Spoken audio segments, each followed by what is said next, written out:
अस्सलाम वालेकुम, आप देख रहे हैं प्रोग्राम खबर ये है। मैं हूं शाज़िया अकरम। प्रोग्राम में मेरे साथ समी इब्राहिम और सईद कादी। नाज़रीन, आज हम बात कर रहे हैं हुकूमती वक्त और हज़ारा रहनुमाओं के दरमियान मुज़ाकरात ख़त्म होने पर मुल्क भर में धरने ख़त्म और मैयतों की आज तदफीन का ऐलान कर दिया गया है। कामयाब मुज़ाकरात के बाद हज़ारा बिरादरी के कौन से मुतालिबात माने गए हैं और इन पर अब देखना यह है कि अमल किस हद तक होता है। बात करेंगे हमारे नुमाइंदा कोयटा से फरीदुल्लाह हमारे साथ टेलीफोन लाइन पर मौजूद है। फरीदुल्लाह, ये बताइएगा कि जो शहदा के लवाहिकीन है ये मुतमईन है कि जो इनके मुतालिबात थे वो मान लिए गए, और अगर मान लिए गए तो इन पर अमल दरामद होगा? जी बिल्कुल ऐसे। कल 6 रुकनी जो वक्त आया था पार्लिमानी के इस्लामाबाद से, उनके साथ जो है गवर्नर बलूचिस्तान से जाके हज़ारा टाउन में जो है हज़ारा कबाइल की जो रहनुमा उनसे मिले। तकरीबन 1.5 घंटे तक ये मुज़ाकरात चलते रहे। इनके 3 मुतालबात है जो मैं आपको गिनवा देता हूँ। कोयटा शहर को फौज के हवाले किया जाए, सूबे भर में टारगेटेड ऑपरेशन किया जाए। पहले से मंजूर शुदा मुतालबात था उनका। जो मुल्क खुद से 2010 को जो मिजान चौक पे जो खुदकश धमाका हुआ था उनमें जो लोग मारे गए थे, उनके जो केसेस में नाम कुछ लोग गिरफ्तार भी हुए थे। फायरिंग भी थी, शदीद फायरिंग, जिसमें फायरिंग के नतीजे में भी लोग मारे गए थे। उनके खिलाफ FIR करती थी और जो जख्मी और शहीद हुए थे उनको मुआवजा नहीं दिया गया था। ये इनका मुतालबा था। दूसरा मुतालबा है कि आवाम को लाइसेंस फराहम किया जाए, परमिट दिए जाए ताकि अपना सेल्फ डिफेंस कर सके। इसी तरह उन्होंने ये भी मुतालबा किया था कि आर्मी, पुलिस, FC और दीगर फोर्सेज में जो ऐसे लोग मौजूद जो शिदत पसंदों के साथ जिनके ताल्लुकात हैं उन्हें बरतरफ किया जाए। और साथ साथ ये भी कहा गया था कि जो साबिक गवर्नमेंट थी उसमें शामिल वज़रा थे जो दहशत गर्दों के साथ जिनके रास्ते हैं उन्हें भी शामिल तफ्तीश किया जाए। और अखबारात में उन्होंने कहा जो कालाधन तंजीमें उनके जो बयान छाया होते हैं उन पर पाबंदी लगाई जाए और दीवारों पर जो बवाल चैकिंग होती है उसको भी खत्म किया जाए और जो बवाल चैकिंग करते हैं उन्हें सजा दी जाए। इस तरह उनके जो लोग पकड़े गए हैं उन्हें रिहा किया जाए और उनका जानी और माली नुकसान हुआ है उसको उनका मुआवजा अदा किया जाए। इसके तमाम मुतालबात हुए। तकरीबन 1.5 घंटे तक बहस चलती रही। उसके अलावा जब इन्होंने मीडिया से बात की तो जिसमें कायरा साहब थे और साथ जो अलामा अमीन शहीदी, इन्होंने मीडिया से बात करते हुए हमने तमाम मुतालबात माने, सिर्फ एक मुतालबा जो कोयटा शहर को जो फौज के हवाले किया वो हम नहीं कर सकते। इस हवाले से उनका ये कहना था कोयटा शहर को फौज के हवाले करना एक सूबाई हुकूमत। और अच्छा फरीद, ये बताइए, ये तफसीलात तो आपने सारी बता दी। आपकी आम लोगों से बात हुई है अभी तक? तो पिछले मुआवजे नहीं मिले जैसे आप कह रहे हैं, लीडरशिप ने तो चले उनको इनकी बात मान ली, मगर क्या आम लोगों में ये तयक्कुन और यकीन है कि जो पिछले धमाके के बाद ये नहीं कर पाए अब ये कर पाएंगे, या मायूसी और बेबसी का आलम है? बिल्कुल। जैसे रात की सूरत हाल हमने देखी, जैसे धरने पे जब ऐलान किया जा रहा था, अलामा शहीदी ने ये ऐलान किया कि भाई हम धरना खत्म कर रहे हैं और कल सुबह जो है 10 बजे जो तदफीन होगी, इससे जो लोग थे लवाहिकीन थे वो मुश्तैल हो गए, स्टेज पे चढ़ गए और नारेबाजी करते रहे कि जी हम नहीं करेंगे। इससे ये लगता था कि लोगों को यकीन नहीं कि मुतालबात तस्लीम होगी। लीडरशिप की हद तक की बात होगी, लीडरशिप ने मानी, लेकिन जो लवाहिकीन और जो हजारों लोग मर्द और जन वहाँ बैठे हुए थे किसी ने नहीं माना, शदीद नारेबाजी की। उसके बाद फिर इनकी मीटिंग हुई, उसके बाद इन्होंने ये ऐलान किया कि आज जो 9 बजे इनकी तदफीन का अमल शुरू किया जाएगा। इसके बावजूद भी अभी जो लोग हैं हज़ारा टाउन में वहीं बैठे हुए हैं और मैयतें भी वहीं पड़ी। अब 9 बजे देखते हैं आया वो तदफीन करते हैं या नहीं। सही, ठीक है। यानी अभी ये तय नहीं हुआ कि तदफीन आम लोग नहीं मान रहे, आप ये बता रहे हैं हमें?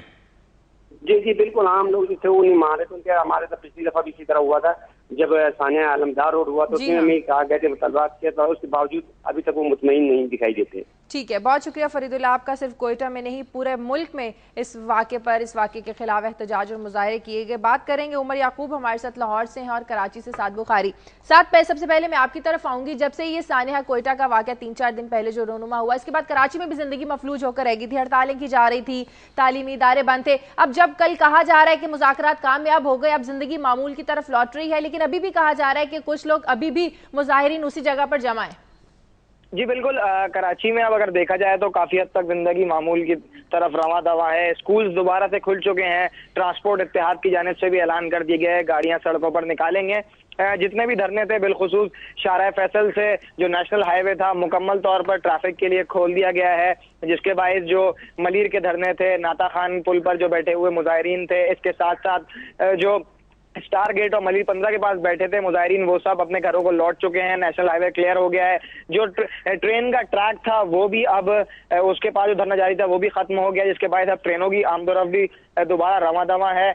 सिर्फ और सिर्फ जो धरने चंद मकामात पर जारी हैं उनमें रिजविया और अंचोली के इलाके रह गए हैं जहां ताहाल मुजाहिरीन बैठे हैं। उनका कहना यह है कि तदफीन जब तक शोधा की नहीं हो जाती उस वक्त तक बैठे रहेंगे। मरकजी धरना और नुमाइश चौरंगी पर दिया जा रहा था, वहां पे जुज़वी तौर पर ट्रैफिक बहाल हो गया है, जिसकी सबसे बड़ी वजह यह है कि धरना तो खत्म हो चुका है लेकिन कंटेनर ताहाल सड़क पर रखे हुए हैं। इसके बाइस ट्रैफिक की आमदोरफ्त मुतासिर हो रही है। बाकी सिर्फ चंद ही मकामात ऐसे हैं जहां धरना जारी है। नीपा के करीब एक मकाम पर भी दिया जा रहा है फिलहाल। जी ठीक है, बहुत शुक्रिया साद बुखारी आपका। लाहौर चलते हैं उमर याकूब के पास। उमर, धरना तो बहुत सी जगहों पर खत्म कर दिया गया, रात में लाहौर एयरपोर्ट पर काफी कशीदगी देखने में आई। अब जबकि मुज़ाकरात कामयाब हो गए, तदफीन का अमल भी शुरू होगा 9 बजे, लाहौर में क्या सूरत हाल है? जी शाजिया, 4 रोज से मजलिस वहदतुल मुस्लिमीन का गवर्नर हाउस के बाहर जो धरना जारी है वो भी जारी है। रात 12 बजे के बाद इतलात थी कि धरना खत्म कर दिया जाए। इनकी मरकजी क़यादत की तरफ से ऐलान भी किया गया था कि धरना खत्म कर दिया जाए, लेकिन जो शुरका थे, यहाँ पर मुजाहिरीन थे, इनका ये कहना था कि जब तक लाशों की तदफीन नहीं हो जाती तब तक धरना जारी रहेगा। और अब भी वो बज़िद है कि जब तक लाशों की तदफीन नहीं होती वो यहाँ पर मौजूद रहेंगे और अपना एहतजाज रिकॉर्ड करते रहेंगे। इस 4 दिन तक जो लाहौर की सूरत हाल रही उसकी अगर हम बात करें तो लाहौर पूरी तरह से जैम हो गया था। 2 रोज तक तो बहुत बुरी हालत लाहौर की नजर आई, ट्रैफिक बिल्कुल बंद हो गई थी और एक गुज़िश्ता रात तो एयरपोर्ट को भी बंद करना पड़ा और बाद में जाकर रेंजर्स को तलब करना पड़ा और मामला बहाल किए गए। इसके अलावा अगर मोटरवे की बात करें तो ठोकर पर भी एक काफी बड़ा एहतजाज था, धरना दिया गया जिसके बायस मोटरवे को बंद करना पड़ा और तवील कितारें लगी गाड़ियों की, जिसको तकरीबन 8 से 9 घंटे के बाद जाकर क्लियर कराया गया। और इतनी लंबी कितारें थी कि लोग, बच्चे और उसके अंदर फैमिली जो इस्लामाबाद से लाहौर की तरफ आ रहे थे वो स्टक हो गए थे एक ही जगह पर और बहुत मुश्किल से उनको बाहर लाहौर दाखिल होने का रास्ता मिला। अब भी ये लोग यहाँ पर मौजूद है और इनका यही कहना है कि जैसे ही लाशों की तदफीन होगी, क्योंकि इनका ये कहना है कि हमारा जो मुतालबा है वो ये उन जो शोहदा के लवाहिकीन है उनके साथ हमारा यहाँ पर हम इज़हार यकजहती के लिए यहाँ पर जमा हुए हैं, अगर वो लाशों की तदफीन कर देंगे तो हमारा ये एहतजाज ऑटोमेटिकली खत्म हो जाएगा। ठीक है, बहुत शुक्रिया उमर याकूब आपका। सभी साहब, मुज़ाकरात कह रहे हैं हम लोग कामयाब हो गया। आप कामयाब मुज़ाकरात किसको कहते हैं? मुतालिबात मानने को कहते हैं, उन पर अमल दरामद को कहते हैं? इससे पहले जो अलमदार रोड का वाकया था, जैसे काजी साहब ने कहा, उनको लोगों को तो अभी तक मुआवजा दिया नहीं गया। देखिए, मुआवजा देना चाहिए था, नहीं दिया। अब गवर्नमेंट ने फिर यकीन दहानी कराई है कि मुआवजा दिया जाएगा। जो लोग मैयतें लेकर आए बाहर बैठे गवर्नर हाउस के, बड़ा एक दुख की सी कैफियत थी और वो उनका मकसद ये था कि वो जो एक बहुत बड़ा इशू है उसको हाईलाइट करना चाहते थे, दोबारा अरबाब इख्तियार को, और उसके साथ साथ जो एक पब्लिक प्रेशर है उसको बिल्डअप करना चाहते थे कि जो कहीं भी कोई पावरफुल लोग बैठे हुए हैं, अगर वो इन किलिंग्स की हमायत कर रहे हैं या जो लोग ये किलिंग कर रहे हैं उनके खिलाफ एक्शन में रुकावट हैं, तो वो एक परसेप्शन बना रहे थे, एक प्रेशर डालना चाह रहे थे कि वो हमायत ख़त्म हो और उनके खिलाफ जो ये मुल्ज़मान है उनके खिलाफ ऑपरेशन हो। तो जो मकसद था गालिबन वो पूरा हुआ है। लोगों में हर तरफ से हमने देखा लोग निकले और इस जो किलिंग थी उस पर एहतजाज हुआ। पहली दफ़ा हमें ये नजर आया कि लोग जो थे वो इस तफरीक से हट के शरीक हुए। पूरा होगा जब वहां पर अमन कायम होगा। डेफिनेटली एक स्टेप, जो पहला स्टेप था कि आप एक परसेप्शन बनाते हैं, आप पूरा जो स्टेक होल्डर्स हैं उनको इन्वॉल्व करके ये एक पब्लिक प्रेशर बिल्डअप करते हैं, तो उसमें उनको कामयाबी हुई। उसके बाद अब गवर्नमेंट की कोर्ट में बॉल है। पहले जो नहीं हुए थे काम वो हो जाने चाहिए, अगर वो नहीं होंगे तो ये सूरत हाल फिर दोबारा मेरे ख्याल में एक मैं बड़ा इसको सिनिकल व्यू भी समझ कहूँगा कि ये लोग बाहर आ रहे हैं। बात ये है कि एक बात नजर आ रही है, ये तो करते हैं बाहर आके, पहले भी उन्होंने किया प्रोटेस्ट, या वो विलिंग नहीं है करने के लिए या वो नाअहल हैं, या जिस तरह अब खुल के बात हो रही है जी कि जिन्होंने हिफाजत करनी है वही ये कर रहे हैं। मसलन कल हजारा के जितने लीडर टीवी पे आए उन्होंने कहा भाई हमारी बात सुने, ये जिन लोगों के जरिए आप करवा रहे हैं ना यही है इनमें, ये पुलिस पे हमें एतबार नहीं है, हमें सिक्योरिटी एजेंसीज पे एतबार नहीं है, और बाकी इनके पास कितना इख्तियार है। इख्तियार एक बात, विल कितनी है, इस रूलिंग एलीट में जान कितनी है कि अगर यहां किसी इदारों में नॉन स्टेट एक्टर्स हैं उनको ये पकड़ने की आलियत रखते हैं या सिर्फ माल ही पकड़ने की आलियत रखते हैं, ये बड़ा, वो तो आ रहे हैं बाहर। मैं नहीं समझता anything has been solved here, मैं नहीं समझता। इसीलिए लोग अभी लाशें बाहर रख के बैठे हैं और नाराज है अपनी लीडरशिप से, जिसकी नाराजगी का इजहार फरीदुल्लाह साहब ने भी किया कि जनाब वो कह रहे हैं ये हमारा पहले पैसे नहीं मिले। ये मेरे ख्याल बड़ा सिनिकल पॉइंट ऑफ व्यू है। लोग मर रहे हैं, लोग ख्वार हो रहे हैं, या इनके पास इख्तियार नहीं है या ताकत नहीं है या करना नहीं चाहते। अच्छा, ये बात खुल के सामने। अच्छा, एक मैं सिर्फ एक कमेंट करना चाहता हूं कि ये जो एहतजाज हुआ, क्योंकि जो किलिंग हुई, जो ब्लास्ट हुआ, उसके बाद इस एहतजाज की वजह से वो जो स्टीम थी वो भी बाहर निकली। अगर ये इस तरह का एहतजाज ना होता तो कहीं इसका स्पिल ओवर कुछ और हो सकता था। अच्छी बात ये हुई कि एहतजाज हुआ, पुरअमन हुआ, और जो अवाम की बड़ी अक्सरियत थी वो इस साजिश को समझ गई कि दर हकीकत ये शियाओं, सुन्नियों को या मुख्तलिफ जो कौमियतें हैं उनको लड़ाने की साजिश थी, और वो जो ये हमला कराने वाले थे वो अपनी उस साजिश में कामयाब नहीं हो सके। बात तो वही आती है ना कि वो हमला करवाने वाले थे, जिन्होंने आइन के मुताबिक हमें तहफ़्फ़ुज़ देना है, वो कहां है? बात तो ये कि हमें तहफ़्फ़ुज़ देने वाले कहां हैं? जी, टेक अ ब्रेक।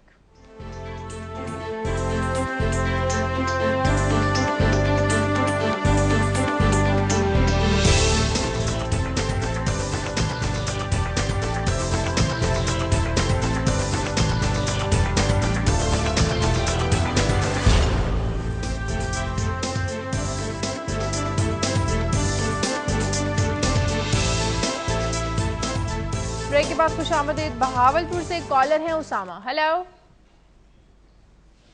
हेलो। अस्सलाम वालेकुम जी। जी वालेकुम सलाम। मेरी ये हुक्मरानों से, हेलो जी जी बोलिए। मेरी ये हुक्मरानों से ये गुजारिश है कि ये आपका ये जो लोगों को रोजाना मारा जा रहा है, ये वही लोग हैं जो आपको ऐवानों तक पहुंचाते हैं। अगर इसी तरह ये लोग मरते रहे तो आपके ऐवानों का क्या होगा? आप किस तरह कौमी और सूबाई असम्बली और सेनेट में पहुंचेंगे? तो अल्लाह से डरें, कि खुदा का खौफ करें। लोग मर रहे हैं और लोगों के में इतनी अब बेचैनी पाई जाती है कि हमारा शहर बहावलपुर पूरा मन है, हम भी अब घर से निकलते हुए परेशान होते हैं। तो कराची, इस्लामाबाद, क्वेटा, ये क्या हो रहा है? और ये जरा जल्दी आज असम्बली तोड़ दें। क्या 20 दिन रह गए हैं? कौन सी क्यामत आ जाएगी? कोई इंटरम सेटअप ले, आप जान छोड़ जाएं इस मुल्क में, हम गरीब लोगों। मेहरबानी फरमा दे। ठीक है, बहुत शुक्रिया, बहुत शुक्रिया समी साहब। पूरी कौम का यही सवाल है कि वाकई यही लोग हैं जो हमें इन लोगों को ऐवानों तक पहुंचाते हैं, और अगर इन्हीं लोगों को आप टारगेट करेंगे तो आप कैसे वहां तक पहुंचेंगे? जिस मसले की जानिब उन्होंने निशानदेही की है वो बहुत अहम है। पूरा पाकिस्तान आज इसी मसले पर परेशान है, लॉ एंड ऑर्डर, और अभी तक हुक्मरान जो हैं या लॉ इन्फोर्समेंट, हमारे इदारे, एजेंसीज नाकाम है। चीफ जस्टिस साहब भी कल जो सुप्रीम कोर्ट में हेयरिंग थी बलूचिस्तान के हवाले से, उसमें भी उनका ये बिल्कुल राइटली उन्होंने पॉइंट आउट किया कि जो इंटेलिजेंस एजेंसीज हैं, ये जिनका काम है कि वो बताएं कि आने वाले वक्तों में क्या हो रहा है या कौन कौन से ग्रुप्स काम कर रहे हैं, वो उनकी नाकामी है। तो बड़ा एक अहम मसला है जिसके जानिब उसामा साहब ने निशानदेही की है। जिस तरह उन्होंने बोला, अरबाब इख्तियार भी सुन रहे हैं। जी हाँ, आगे बढ़ते हैं, बात करेंगे बलूचिस्तान के सियासी मुस्तकबिल पर। आज ऐवान सदर में गौर होगा। इस इजलास में क्या फैसला हो सकता है? बलूचिस्तान में गवर्नर राज खत्म करने पर गौर भी किया जा रहा है। ऐसी सूरत हाल में बलूचिस्तान हुकूमत बहाल करना क्या बलोचों को मुकम्मल तहफ़्फ़ुज़ फराहम करेगा? बात करेंगे, हमारे नुमाइंदे इस्लामाबाद के ब्यूरो चीफ ज़मीर हैदर हमारे साथ लाइन पर मौजूद है। ज़मीर हैदर, क्या बता रहे हैं आपके सोर्सेज? आज का बड़ा अहम इजलास है बलूचिस्तान की सिचुएशन को लेकर, क्या अहम फैसले हो सकते हैं? देखिए, आज जो बल्कि जो ये उस इजलास जो कल गुज़िश्ता रोज हुआ है ऐवान सदर में, जो ट्रॉयका की मीटिंग हुई है, उसका कंटिन्यूएशन में देखना चाहिए इस इजलास को। ये जो आज इजलास होगा, ये बेसिकली तो कोर कमेटी का इजलास बुलाया गया है, लेकिन क्योंकि ऐवान सदर में अब पाबंदी लग चुकी हुई है कि सदर कोई सियासी जो है वो एक्टिविटी नहीं कर सकते, तो इसलिए इस इजलास को एक एशाइया का नाम दिया गया है कि सदर जो है वजीर आजम, पीपल्स पार्टी के सीनियर मेंबर्स और जो वुज़रा हैं उनके एजाज में इशाइया दे रहे हैं। लेकिन एक्चुअली ये बेसिकली कोर कमेटी का ही इजलास है पीपल्स पार्टी का, और इसमें ये सारी सूरत हाल पर वो जायजा लेंगे जो कुछ भी हो रहा है। क्योंकि कल तक तो यही फैसला था कि आर्मी को जो है वो नहीं बुलाया जाएगा क्वेटा में, लेकिन अब जिस तरह की सूरत हाल बदलती सूरत हाल जो है और वो ज्यादा गंभीर होती जा रही है। अच्छा, ये ज़मीर ये बताइए कि कल का जो मीटिंग थी ट्राइका की, क्या फैसला हुआ? गवर्नर राज तो जाएगा, पार्लियामेंट का इजलास भी बुलाया जा रहा है मुशतरका, कौन वजीर आला बनेगा? उस हवाले से बात हुई हो? किस तरीके से मामलात को आगे चलाएंगे? समी, अभी तक तो जो है वो हमने जो कुछ चंद रोज पहले तक जो खबर आ रही थी वो ये थी कि इस महीने के आखिर तक तकरीबन 26, 27 या 28 तारीख तक जो है वो गवर्नर राज को हटाकर जो है वो केयर टेकर वो एक वजीर आला जो है वो लाया जाएगा, और उसके बाद फिर जो है केयर टेकर गवर्नमेंट के लिए जो है वो अपने सूबाई असेंबली में ही मुशावरत करेंगे ऑपोजिशन के साथ और फिर एक केयर टेकर सेटअप आएगा। लेकिन कल का जो इजलास है वो तो बेसिकली इस लॉ एंड ऑर्डर सिचुएशन पर ही था, खासतौर पर जो बलूचिस्तान में सूरत हाल है। लेकिन कल जो हमारे जराए का ये कहना था कि फैसला यही हुआ था कि टारगेटेड ऑपरेशन जो होगा वो IGFC ही लीड करेगा और आर्मी नहीं होगी। लेकिन एक एपेक्स बॉडी बनाई हुई है बलूचिस्तान में, जिसमें कोर कमांडर भी हैं, गवर्नर भी हैं, IGFC हैं, होम सेक्रेटरी हैं, IG पुलिस है। तो ये सब जो है बैठकर जो है इस सुपरवाइज कर रहे हैं टारगेटेड ऑपरेशन को। और लेकिन IGFC जो है वो लीड करेंगे, जो कि एक पैरामिलिट्री है बॉडी FC, वो ऑपरेशन करेगी। और इसमें खासतौर पर उन्होंने ये भी कहा था, कल डिसाइड किया था कि जो सिविल और मिलिट्री इंटेलिजेंस एजेंसीज हैं वो पूरी तरह सपोर्ट करेंगी इस ऑपरेशन में। तो इससे ज्यादा जो आप कह रहे हैं कि बलूचिस्तान के ऊपर जो सियासी चेंज है कि गवर्नर राज को हटाया जाए, अब तो इस वक्त तो वो हजारा पर तेल आग पर तेल छिड़कने के मुतरादिफ होगा कि अगर आप इस वक्त ये डिसाइड करें, क्योंकि ये पहले जो वाकया हुआ था उनकी ये डिमांड थी कि गवर्नर रूल लगाया जाए। जी ठीक है, बहुत शुक्रिया ज़मीर हैदर आपका। कायद साहब, गवर्नर राज खत्म करना, सूबाई हुकूमत को वापस से लेकर आना, सूबाई हुकूमत तो पहले ही नाकाम थी लोगों को अमन देने में। वो उसको कंटिन्यूएशन के लिए आपको चाहिए, आगे इलेक्शन आ रहा है तो वो एक आपकी कॉन्स्टिट्यूशनल भी एक मजबूरी बनती है। आपकी बात बिल्कुल दुरुस्त है कि वो ज़मीर भी ठीक कह रहे हैं कि एकदम से अगर आप उनको अब इस हालात में कहते हैं, अगर कहाँ पर हमें लेके आए। अब तीनों हमारे बड़े बैठे, उन्होंने फैसला किया।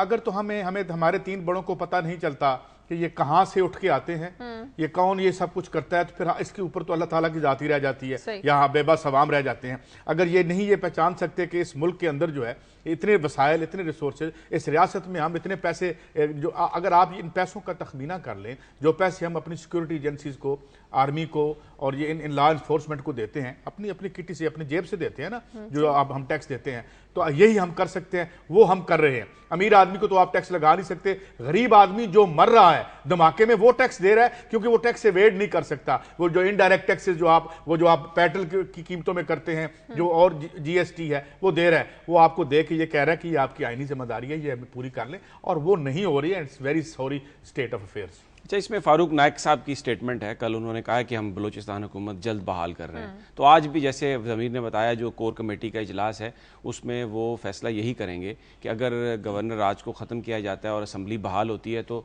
वज़ीर आला नया कौन होगा। तो इसलिए आइंदा चंद दिनों में ये लग रहा है कि ज़रूर बहाल होगी बलूचिस्तान की गवर्नमेंट, क्योंकि जैसे काजी साहब ने कहा वो जो अगला केयर टेकर सेटअप बनाना है उसके लिए कॉन्स्टिट्यूशनल रिक्वायरमेंट भी है कि leader of the opposition and leader of the house वो नाम पर। तकलीफ बात यह है कि गवर्नमेंट तो बहाल हो जाएगी, अमन बहाल होगा या नहीं होगा वो हमारा मसला है। हुकूमत में बलोची गरीब आदमी तो नहीं बैठना, वहां कोई नवाब या बेडेरा बैठेगा, या इनके जिस तरह नवाब रईसानी साहब बैठे हुए थे, कोई नए नवाब आ जाएंगे। अमन बहाल आप कर पाते हैं या नहीं कर पाते, that is the most pertinent question. सबसे बड़ा प्रॉब्लम। इस्लामाबाद से कॉलर है मोइन। Hello hello. जी अस्सलाम वालेकुम। जी वालेकुम सलाम। जी मैं शादी बात करना चाह रहा था जी कि ये जो हम इतने 12 एजेंसियां कम से कम हमारे मुल्क में, जिसमें खुफिया एजेंसियां भी हैं, और सबसे ज्यादा बजट जो है हम अपना नवाला छीन के, बच्चों के नवाले छीन के हम इनको पाल रहे हैं। मुझे बड़े दुख से कहना पड़ रहा है, और मैं जज्बात पे भी काबू कभी कभी भी नहीं पा सकता कि मैं ये कहने पे मजबूर हो जाता हूँ कि हम इन खंजियों को पाल रहे हैं, जब ये इतना कुछ पाकिस्तान में हो रहा है और ये किसी आज तक किसी मुजरिम को ये पकड़ नहीं सके। बस मैं इतनी बात कहना चाहूँ। देखिए, एक तो जो आपने लैंग्वेज इस्तेमाल की है वो इंतहाई नामुनासिब है, और ये आपके जज्बात अपनी जगह पे, लेकिन हम लाइव कॉल्स होती हैं, आप लोगों को भी जरा थोड़ा सेंस ऑफ रिस्पॉन्सिबिलिटी का एहसास करना चाहिए, होनी चाहिए। ये आप क्रिटिसिज्म कर सकते हैं, लेकिन ये पाकिस्तान का मसला ही है कि हमारे यहाँ टॉलरेंस नहीं है, और जब आप किसी प्रॉब्लम में आते हैं तो आपको जो अंधेरे में नजर नहीं आता, तो इसलिए आप जो भी बात करें, पाकिस्तान की जो एजेंसीज हैं, पाकिस्तान के जो इंटेलिजेंस इदारे हैं, बतौर इंस्टीट्यूशन उनकी पॉलिसी पाकिस्तान के तहफ़्फ़ुज़ पे वो बिल्कुल पूरी तरह अपनी जान लड़ा रहे हैं। और ये जो सारी सूरत हाल है, इसमें डोमेस्टिक कुछ इश्यूज जरूर फैक्टर जो हैं वो प्ले कर रहे हैं, लेकिन बेसिकली जैसे काजी साहब ने भी कल कहा कि बहुत सारे बैरूनी ताकतें जो हैं वो भी पाकिस्तान में अमन व अमान को खत्म करने के लिए बिल्कुल बाहर आई हुई हैं। बहुत जरूरी है इस वक्त कि हम अपनी लॉ इन्फोर्समेंट को, अपनी इंटेलिजेंस एजेंसीज को वो सपोर्ट फराहम करें जिसकी उन्हें जरूरत है, ताकि ये जो दहशतगर्दी का अफरीत हमारे मुल्क को निगल रहा है उसको रोका जाए। तो काइंडली प्लीज आप अपने जज्बात का जरूर इजहार करें, लेकिन मेरा ख्याल है आपने ये जो आपको जो आजादी थी बात करने की, मैं ये कहूंगा कि ये आपने उस आजादी का गलत इस्तेमाल किया है। इस तरह के अल्फाज आपको नहीं इस्तेमाल करने चाहिए। जो चुनाव है वो प्लीज सोच समझ कर कीजिए, लाइव प्रोग्राम होता है और इससे किसी की भी दिल आजारी हो सकती है। एक और कॉलर है हमारे साथ जंग से, आसिम। हेलो जी, अस्सलाम वालेकुम। जी वालेकुम सलाम। जी, मुझे ये जंग शुगर मिल के हवाले से एक मसला डिस्कस करना था। जी जी बोलिए।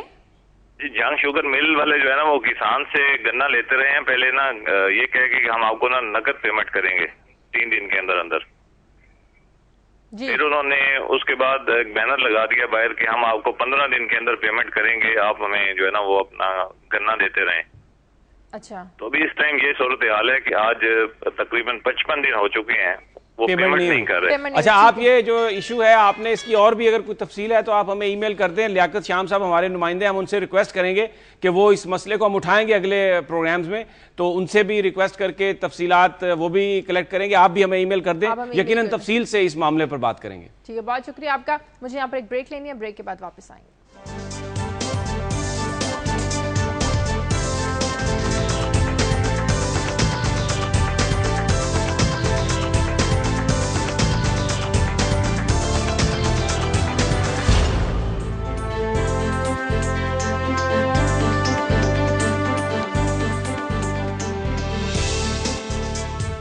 ब्रेक के बाद खुशामदीद। चेयरमैन नैब के खिलाफ तौहीन अदालत केस की समाअत आज फिर होगी, इस बारे में अपडेट लेंगे हमारे नुमाइंदे कामरान से। कामरान, आज भी उसी खत को मद्देनजर रखते हुए कार्रवाई होगी जो चेयरमैन नैब ने सदर जरदारी को लिखा था? जी शाजिया, बिल्कुल आज इस केस की समाअत है और गुज़िश्ता रोज ये हुआ था कि चेयरमैन नैब ने एक नया जवाब सुप्रीम कोर्ट में दाखिल किया था जो कि निस्बतन उनके पहले वाले जवाब से बहुत नरम था। उनका जो पहला जवाब था उसमें तो उन्होंने चीफ जस्टिस पर अदम एतमाद का इजहार किया था और इसी वजह से रजिस्ट्रार ऑफिस ने उस खत को स्कैंडलस करार देकर उसे वापस कर दिया था, उस पर एतराज लगा दिए थे। अब जो कल जवाब पेश किया गया वो कदरे बहुत नरम था, उसमें उन्होंने बाकायदा चीफ जस्टिस की तारीफ भी की और ये भी कहा कि 3 नवंबर के बाद जो अदलिया बहाली की तहरीक शुरू हुई है, मैंने तो चेयरमैन नैब का ये कहना था कि मैंने तो उसमें अदलिया को मजबूत करने की कोशिश की। तो ये हुआ, लेकिन उस जवाब में शाजिया एक खास बात ये थी कि उसमें कोई रिग्रेट या कोई माफी का लफ्ज नहीं था। अच्छा। और चेयरमैन नैब इस बात पर कायम थे कि हाँ उन्होंने ये खत लिखा है, सदर उनकी अपॉइंटिंग अथॉरिटी हैं और ये 2 इदारों के माबैन ये एक खतो किताबत थी जो उसका कि उन्हें हक हासिल था और एक ये खुफिया खतो किताबत थी जिसे मंजर आम पर भी नहीं आना चाहिए था। उन्होंने तो ये भी कह दिया कि जिस मीडिया ने ये खत ये मंजर आम पर लाया है, जो मीडिया, उसके खिलाफ कार्रवाई की जाए, ना कि चेयरमैन नैब के खिलाफ। तो अदालत ने बहरहाल ये कहा था कि ये इसमें एडमिशन आ गया है, यानी एतराफ कर लिया है चेयरमैन नैब ने कि उन्होंने हाँ ये खत लिखा था और अगर ये एतराफ सामने आ गया है तो उसके बाद का मरहला फिर जाहिर है कि अगर ये उस खत के मंदरजात को अगर तौहीन आमेज करार दिया गया है तो फिर चेयरमैन नैब के खिलाफ चार्जशीट पेश होगी और उनके खिलाफ तौहीन अदालत का बाकायदा ट्रायल शुरू होगा। लेकिन इसका फैसला शायद आज जो हो कि इसमें ये पेशरफ किस जानिब जाती है। चेयरमैन नैब के वकील का तो ये कहना है कि वो उन्होंने ये खतो किताबत की है, लेकिन इसका मकसद अदलिया की तौहीन या कोई उनको नीचा दिखाना नहीं था, इसलिए ये जो तौहीन अदालत नहीं बनती, ये जो नोटिस जारी किया है ये वापस लिया जाए। लेकिन अदालत का ये कहना है कि ये चेयरमैन नैब ने अब एतराफ कर लिया है तो इसलिए इस मामले को आगे बढ़ाया जाएगा। तो आज ये फैसला होगा कि क्या चेयरमैन नैब के खिलाफ तौहीन अदालत का ट्रायल होना है। अगर ऐसा है तो फिर अदालत एक तारीख देगी जिस दिन चेयरमैन नैब के ऊपर फर्द जुर्म जो है वो आयद की जाएगी और उसके बाद फिर उनका बाकायदा ट्रायल शुरू होगा। ठीक है, बहुत शुक्रिया मोहम्मद कामरान आपका। लगता है कि अब चेयरमैन नैब ने यू टर्न ले लिया है। खत में तो उन्होंने काफी कुछ लिखा था सुप्रीम कोर्ट के बारे में, लेकिन अब उन्होंने एक बड़ा जिस तरह नरम रवैया इख्तियार किया है, जुर्म अदालत ने बताया उसकी सेहत से तो उन्होंने इनकार किया है। फिर उन्होंने ये भी कहा है कि ये खुफिया खतो किताबत थी। गोया जिस राय का उन्होंने इजहार किया है उसका उन्होंने इनकार नहीं किया। और जो आमतौर पे जिस तरह अवान साहब, क्या नाम है, बाबर अवान साहब ने माफ़ी मांग ली अनकंडीशनल, ऐसा उन्होंने कुछ नहीं किया। हालांकि उनकी जान बख्शी भी नहीं हुई, अनकंडीशनल माफ़ी मांगने के बाद भी उनका वो लाइसेंस गालबन अभी तक जब्त है। मगर ये देखते हैं ये क्या है। मगर मसाइल, मैं फिर वो कहूँगा कि ये जो ज़मीन पे जो मसाइल हमारी ज़िंदगी, इससे ये अच्छा, इसमें मैं एक शाजिया बड़ा एक इंटरेस्टिंग सा मैं वो पैरेलल ड्रा करना चाहता हूँ। इसी तरह की जो ये तौहीन अदालत वाला जो मामला है ना, और जजेस का कंडक्ट है, ये आजकल बरतानिया में भी एक बहुत बड़ा इशू है। और हमारी जो डेमोक्रेसी है, हम बेसिकली बरतानिया से ही उसको हमने लिया है जब अंग्रेज सरकार यहाँ छोड़ के गए।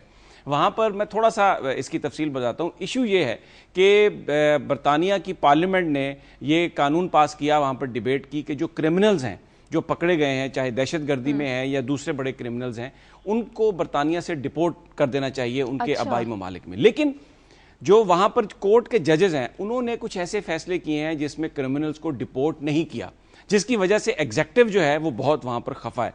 और जो उनकी होम सेक्रेटरी हैं थ्रीसा मे, उन्होंने मेल, एक बहुत बड़ा अखबार है बरतानिया का, उसमें एक पूरा कॉलम लिखा है जिसमें उन्होंने ये कहा कि बरतानिया में जो डेमोक्रेसी है, जजेस उसको सबवर्ट करने की कोशिश कर रहे हैं। और उसमें उन्होंने ये लिखा है कि ये जब पार्लियामेंट में ये एक सेंस आ गई कि हमने क्रिमिनल्स को डिपोर्ट करना है, तो जजेस को सिंपली वो जो कानून हमने बनाया उस पर अमल दरामद करना चाहिए। और ये जो जस्टिफिकेशन जजेस अपने एक फैसले में उन्होंने दी है कि क्योंकि पार्लियामेंट में एक वीक स्क्रूटनी होती है, वहां पर चीजें नहीं देखी जा सकती, ये जो जस्टिफिकेशन है ये कोर्ट की नहीं मानी जा सकती, क्योंकि कानून बनाना कोर्ट का काम है और किसी भी बुनियाद पर जजेस कानून बनाने का काम एज्यूम नहीं कर सकते। तो जो कंडक्ट है, अब ये देखिए, अब एक जज का कंडक्ट है, उस पर बहुत ज्यादा खुलकर एक राय का इजहार किया गया, लेकिन वहां पर कोई तौहीन अदालत का नोटिस नहीं आया। जो मुआशरे हैं वहां पर जो इश्यूज आते हैं उन पर आप गुफ्तगू करते हैं और गुफ्तगू से उस मसले का कोई हल निकालते हैं, कोई ईगो का मसला नहीं होता। तो वो मैं पढ़ रहा था वहां पर, और हमारे यहां भी मैं देखता हूं कि हर तीसरा केस जो है वो तौहीन अदालत का है, और जजेस जो है वो कहते हैं। तो मुझे एक अगर कोई किसी इशू पर कोई डिबेट है, अगर कोई जजेस के किसी फैसले पर, किसी रिमार्क पर अगर कोई दूसरा फ्रीक अपनी राय का इजहार करता है जो कि एक अगर लिमिट के अंदर हो, तो मेरा ख्याल है कि थोड़ा अगर रिस्ट्रेन हो तो एक हेल्दी डिबेट जो है वो आगे आ सकती है। मगर वहां पे भी उनका जो इदारा होगा, नैब का जो आम पल्ला, वो भी किसी मुलजिम का जो वारंट है, अरेस्ट वारंट, वो फाड़ता नहीं है। वहां पे मुजरिमों को फैसिलिटेट नहीं करती एजेंसीज। यहाँ समी साहब चीख के बेचारे मेरे साथ, हम परेशान हो गए हैं। हर मुजरिम भाग जाता है, वो एयरपोर्ट से निकल जाता है, FIA से निकल जाता है, तो वहां ये काम भी नहीं होता। लिहाजा यहाँ जो काम होते हैं वो बड़े मखसूस हैं, और यहाँ के हालात भी मखसूस हैं। और फिर यहाँ ये भी नहीं होता कि एक इदारे का चेयरमैन आके कहे कि जनाब मैं करप्शन रोकना मेरा काम है, और यहाँ 10 अरब या 9 अरब रुपए की करप्शन हो रही है और राइट अंडर हिज नोज हो रही है, वो खुद उन्होंने फरमाया है। तो वहां वेस्ट में ये काम भी नहीं होता। लेकिन मेरा ख्याल है काजी साहब, इससे सख्त बात नहीं हो सकती कि अगर गवर्नमेंट की सेक्रेटरी ये कहे कि जनाब जजेस जो हैं वो जमहूरियत को सबवर्ट कर रहे हैं, इससे बड़ी कोई बात नहीं हो सकती। कितना और सबवर्ट करेंगे, जमहूरियत दुनिया में पहले बड़ी सबवर्ट हो चुकी है। अब एक कॉलर है कराची से, मजहर। हेलो, अस्सलाम वालेकुम। वालेकुम सलाम। मैं टोयोटा के हवाले से बात करना चाह रहा था कि ये असल में हमारी इंटरनल सिक्योरिटी का प्रॉब्लम है, ठीक है ना। ये इस बात को हमारे जितने तकरीबन सारे आला तरीन इदारे हैं सब मानते हैं कि मुल्क को बाहर से ज्यादा अंदरूनी खतरात लाक हैं। लेकिन अगर हम देखें अपने परफॉर्मेंस सिक्योरिटी फोर्सेस की, तो हमने मिसाइल के तजर्बे तो कर लिए, लेकिन वो मिसाइल हमारे एवॉक्स प्लेन जो अरबों रुपए के थे उनको नहीं बचा सके। मेहरान बेस पे हमला हो गया, कामरा बेस पे हमला हो गया, वो मिसाइल उनको नहीं बचा सके। तो 2-4 साल के लिए जो मिसाइल तजर्बात है और मिसाइल बनाना ये बंद करके वो पैसा अगर ये इंटरनल सिक्योरिटी पे लगाए, ऐसे आलात खरीदें जो आपके मेटल डिटेक्टर्स होते हैं, तो मेरे ख्याल में आवाम के ऊपर काम करें इस तरह। ठीक है, बहुत शुक्रिया आपका। काई साहब, इंटरनल प्रॉब्लम्स वाकई हम पे ज्यादा ये मान सकते हैं कि बाहर का प्रॉब्लम भी तब होता है जब इंटरनल हो। आप अंदर गुंजाइश पैदा करते हैं तो बाहर से मौका मिलता है। वो ठीक कह रहे हैं। बात यह है शाजिया कि ये जो मैं सीरियसली डाउट करता हूँ कैपेबिलिटी जिन लोगों के, अब मिसल रमान मलिक साहब है, 5 साल से हमारी सिक्योरिटी को वो देख रहे हैं। मुझे आप सच बताएं, तो अपने दिल पे हाथ रख के बताएं। मैं तो जिंदगी में शायद एक दफा इत्तेफाक से उन्हें मिला हूं, ना मेरा दोस्ती है ना दुश्मनी है। मुझे ये बताएं कि जिस तरीके से उन्होंने मैनेज किया, ये उनके बस की बात लगी आपको? 5 साल कराची आपके सामने है, बलूचिस्तान आपके सामने है, लॉ एंड ऑर्डर आपके सामने है, जुर्म भत्ते तावान लोगों को उठाया जा रहा है आके तकरीर करके सामने। लेकिन क्या पेश की ये इत्तला लोग उन्हें हर वाक़ई की होती है। अब शाजिया ये बताएं, पहले वो कहते हैं हमने तो पहले ही बता दिया था, हमने तो पहले बता। अच्छा हाँ, बड़ी मेहरबानी आपने पहले बता दिया। बात यह है कि आपका मनसब पहले बताना नहीं है, आपको वजीर दाखिला लगाया था, वजीर इल्म नजूम नहीं लगाया था कि पहले बता दें। आपका काम था इसको रोकें, उसको पकड़ें। कोई एक आदमी, कोई सीरियस एक बंदे को पकड़ के, इतने बड़े जुर्म हुए, इतने बड़े हमारी रियासत के खिलाफ, रियासती इदारों के खिलाफ, कोई किसी को पकड़ा? किसी के खिलाफ कोई आपने वो की? बेनजीर भुट्टो का जो अपना उनका मामला था, उसकी हम यहाँ प्रोग्राम कर चुके हैं कि उसमें से उन्होंने कहा था ये पता नहीं 111 गवाह पेश करेंगे, 5 पेश किए, 5 चलान पेश किए, 5 के 5 इनकम्प्लीट थे। तो I think there is a serious question mark on their performance, capability और नीयत। ये बात इनकी सही है कि परफॉर्मेंस पर बिल्कुल एक बड़ा सवालिया निशान है, लेकिन शाजिया ये बात आप याद रखें, जो कोयटा में किलिंग कर रहे हैं, जो कराची में किलिंग कर रहे हैं, उनका एक मकसद ये भी है कि जहां पर मुख्तलिफ कम्युनिटीज को लड़ाया जाए, वहां पर पाकिस्तानी कौम का उनके इदारों पर जो इत्मीनाद है उसको खत्म किया जाए। अभी ब्रेक पे जाने से पहले आपने कॉलर की बात सुनी, जो उन्होंने अल्फाज इस्तेमाल किए, शायद जो धमाके करने वाले हैं, जो किलिंग करने वाले हैं, उनका यही मकसद था कि आप आवाम के एंगर को उस हद तक ले आए कि उनका अपने इदारों पर इत्मीनाद उठ जाए। अभी तक वो कामयाब नहीं हुए, अभी तक वो उस हालात बड़े खराब हैं, लेकिन पाकिस्तान के अवाम की अक्सरियत अपने इदारों पर उनको मुकम्मल इत्मीनाद है। और यकीनन ये जो सारा परसेप्शन एक बिल्ड हुआ है, ये एहतजाज ने, जिस तरह आपने देखा कि तमाम जो फिरकों के लोग थे वो एहतजाज में शरीक हुए, शिया सुन्नी दूसरे सब बाहर निकले और उन्होंने कहा कि ये किलिंग को रोकना पड़ेगा। तो let's hope for the best. Break लेते हैं, ब्रेक के बाद वापस आएंगे।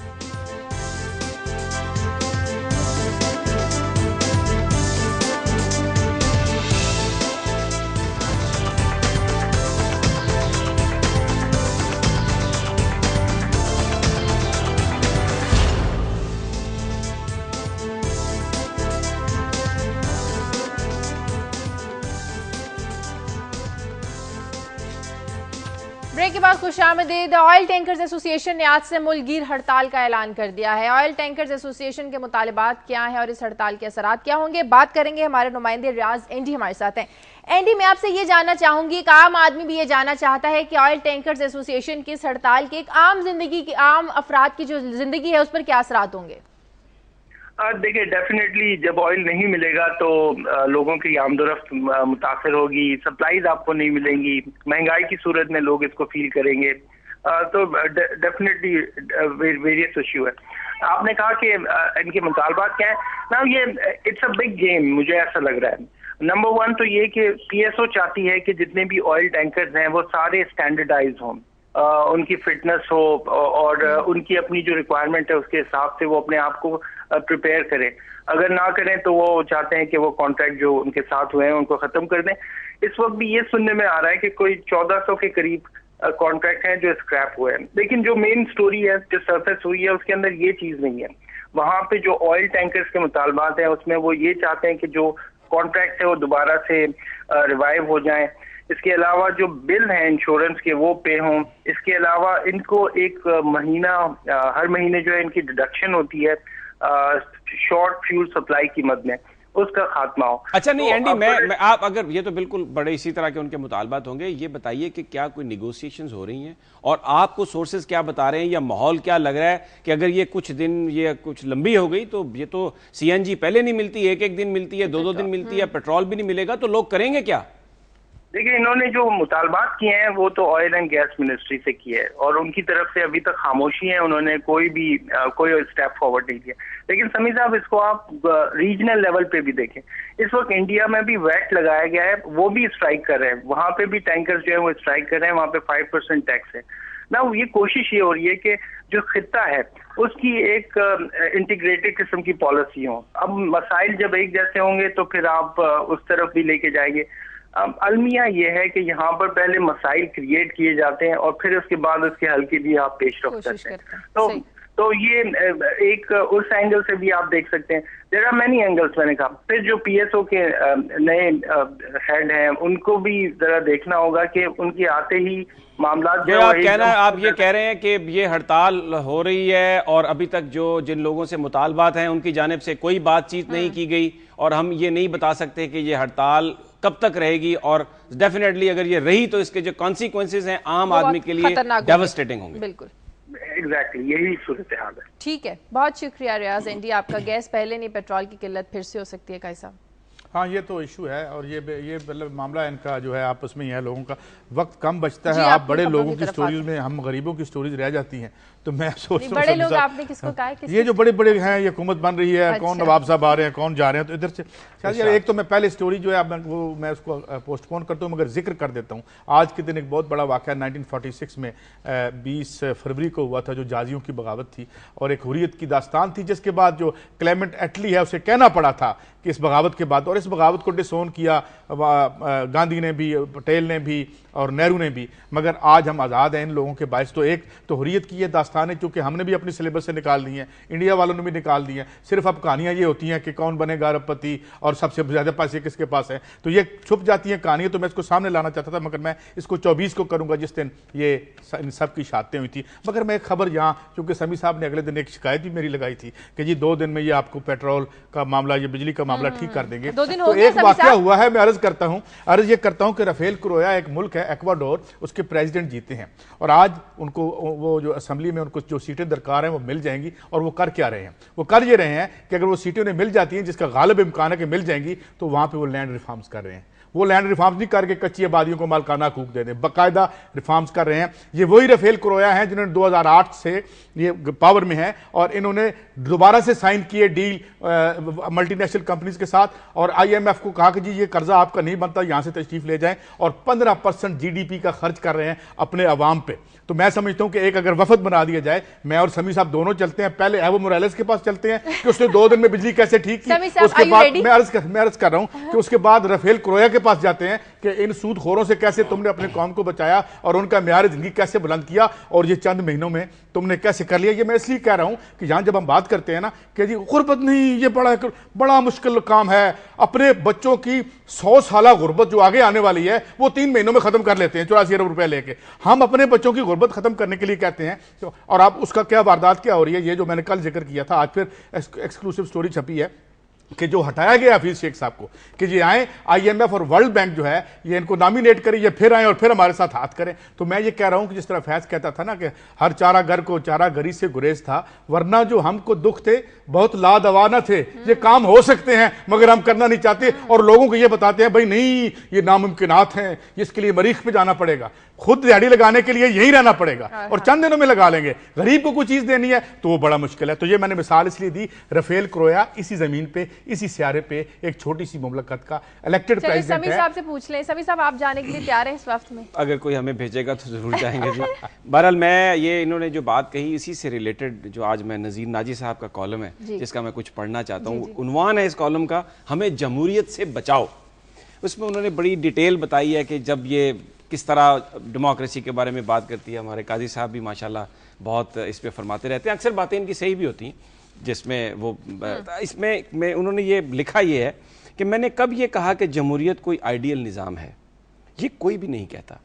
जमहूरियत को पसंद करने वाले सिर्फ इतना कहते हैं कि दुनिया ने आज तक जितने निज़ाम आजमाए हैं उनमें सबसे कम खराबियां जमहूरियत के अंदर होती हैं, लिहाजा इसी को बेहतर जानना चाहिए। अगर हमारे हुक्मरान तबकों में थोड़ी बहुत अकल और इंसानियत हो तो अपनी सारी बदख्वाहिशें इसी निज़ाम के अंदर पूरी भी कर सकते हैं।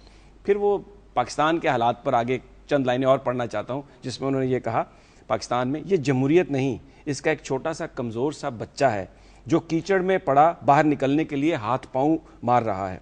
अगर हम उसे कीचड़ से निकाल कर नहलाएं धुलाएं, उसे साफ़ सुथरे कपड़े पहनाएं, उसकी आंखों में सुरमा डालें, उसका मुंह चूमें, प्यार से उसे परवान चढ़ाएं तो ये आपके घर को सजा देगा। अगर आप उसे ठोकरें मारकर इसी तरह कीचड़ में पड़ा रहने पर मजबूर करेंगे तो फिर इसे जमहूरियत कहकर मलामत ना करें, यह जमहूरियत नहीं हमारी बदतमीजी और गुनाहों का फल है।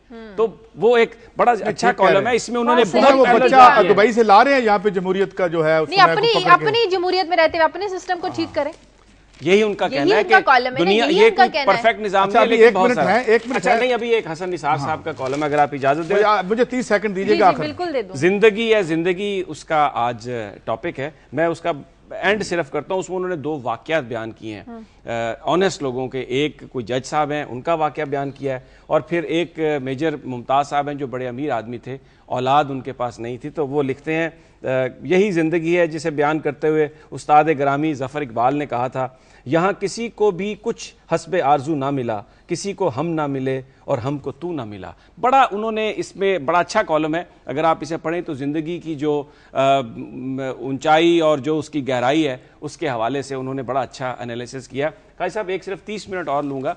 30 मिनट नहीं सर, 30 सेकंड।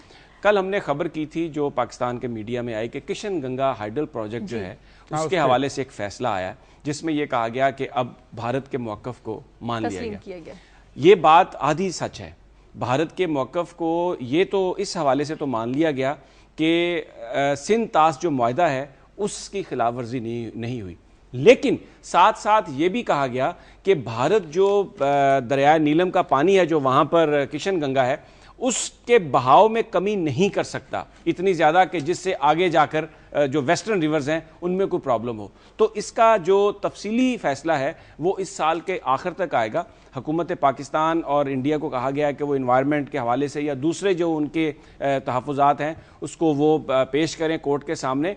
तो जो बताया जा रहा है कि इसमें बिल्कुल किशन गंगा प्रोजेक्ट जो है उसको भारत बना तो सकता है, लेकिन उन्हें अपने डिज़ाइन में तब्दीली करनी पड़ेगी और ये यकीनी बनाना पड़ेगा कि जो बहाव है वो इतना कम ना हो जिससे एक हमें उम्मीद की किरण नजर आई है कि जो हमारा नीलम हाइडल प्रोजेक्ट है वो शायद वो भी काबिल अमल हो सके, शायद वो बच सके। इसको मैंने एक तो सेनेटर मोहसिन लगारी साहब ने मुझे SMS भी किया इसी हवाले से, वैसे भी हमने ये अपने रनडाउन में खबर शामिल की हुई थी, लेकिन ज़रूरी ये है कि पाकिस्तानी हुकाम अब जो कोर्ट है जब वो अपना फाइनल डिसीजन देंगे इस साल के आखिर तक, तो जो तफसीलात उन्होंने मांगी है उस पर एक पूरी एक्सपर्ट्स की टीम बिठा के मुकम्मल एक काम करके अच्छे तरीके से अपना मौक़िफ़ जो है मैं कर दूं। आप तो 30 सेकंड से बहुत आगे निकले, मैं 20 सेकंड लूंगा। एक जहाज पानी का मसला था, इसलिए गरीब आदमी का था। आप तो राफेल क्रोया के पास जाने की बात कर रहे हैं। वो तो सेनेटर है भाई मोहसिन लगारी, मेरे भी दोस्त हैं। गरीब आदमी की बात कर रहे हैं, राफेल क्रोया भी को गरीब नहीं है। गरीब आदमी को ठेका मिला नीलम का, एवो मोरालेस। अच्छा मैं अब आपको बात करता हूं। जॉर्ज मोबियू ने एक कॉलम लिखा है, ये गार्जियन में छपा है, तो उन्होंने कहा जी कि 2-3 बड़ी वेस्ट की जो फंडिंग एजेंसीज पकड़ी गई हैं जो राय आमा को हमवार करने के लिए दुनिया में मुख्तलिफ तंजीमें बनवाती हैं और उनको शक्ल ये दी जाती है कि जैसे ये बड़े इंडिपेंडेंट हैं।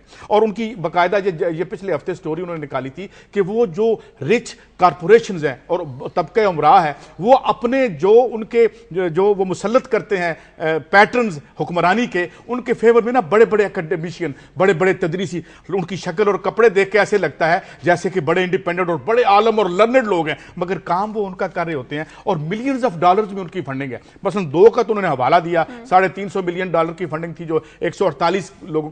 तो कैसे ये राय हमवार करते हैं। और फिर मजे की बात वो ये लिखते हैं इस कॉलम में कि इनको रेगुलरली टीवी पे भी जगह मिलती है। ये आके बड़ी इनका हमें कोई इनके क्रीडेंशियल्स का नहीं पता होता, ये कौन है, कितना पढ़ा लिखा, इनकी बैकग्राउंड क्या है, क्या इनकी किताब भी छपी है या नहीं छपी, मगर इनको फंड मिल रहे होते हैं। और जिनको फंड मिल रहे होते हैं वो टीवी पे आके गरीबों को कुचलने की फलसफे जो है उनको पेश करते हैं और खुद फिर ये स्पिक एंड स्पैन कपड़े पहन के उठ के चले जाते हैं ताकि अगले दिन भी तशरीफ ले आए। बात यह है कि वो तो रूस तो खत्म हो गया, लेकिन सोशलिस्टों और जो वेस्टर्न लिबरल्स हैं उनके दरमियान झगड़ा जारी है। काजी साहब का ये मामला बिल्कुल सही है। ये मैंने कॉलम नहीं लिखा, ये गार्जियन ने लिखा है, ना ही रोजनामा पहिया में छपा है, ये गार्जियन में छपा है हजूर। और ये इसमें अगर कुछ यहाँ आईना नजर आ जाए जो बड़ी बड़ी यहाँ पे दौरे करते हैं, इंडिया जा रहे हैं, ये जो एनजियोटिक आपका टूरिज्म है, तो ये अगर अवाम को कुचलने के लिए है तो कोई और धंधा कर लें। चले बहुत शुक्रिया, आपका प्रोग्राम का वक्त खत्म हो गया है।